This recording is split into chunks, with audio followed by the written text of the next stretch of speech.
when Chevrolet teased us with the tagline, "Power and speed like you've never seen before," we knew the next Corvette ZR1 model would be something special.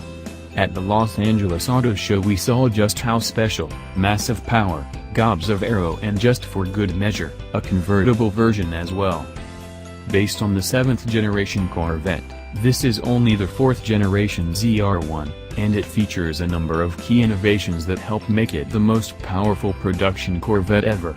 General Motors isn't releasing all of its performance stats just yet, but we do know some tasty tidbits.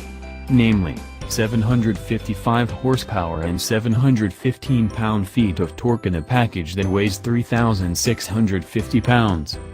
Chevy officials promise that the ZR1 will hit a top speed of 212 miles per hour, and with 105 more horses and 65 pound-feet more torque, it's not unreasonable to suspect that it will be quicker to 60 miles per hour than 2.95 seconds, GM's official time for the Corvette Z06.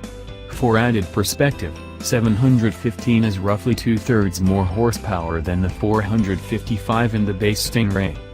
Chevy will also offer a ZR1 convertible.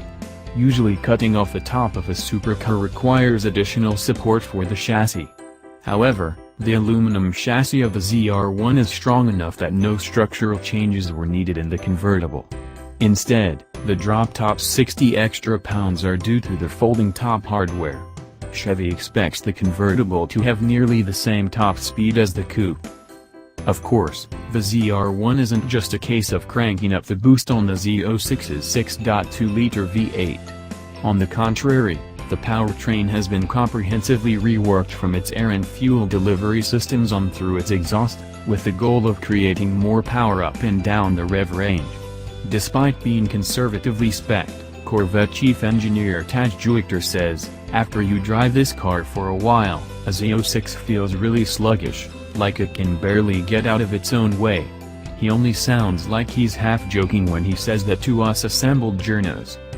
Not only have significant upgrades in breathing capacity necessitated major changes to the ZR1's front end, aero changes have been carried throughout the bodywork, all the way to the rear end.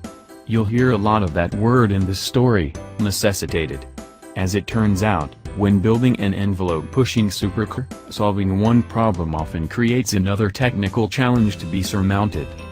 As you can see from these images, the ZR1's resulting bodywork is incredibly aggressive, from a completely unique front clip featuring markedly bigger air inlets and front splitter, that incorporates a Corvette first underwing, to a massive, high-set rear airfoil that's part of an option package,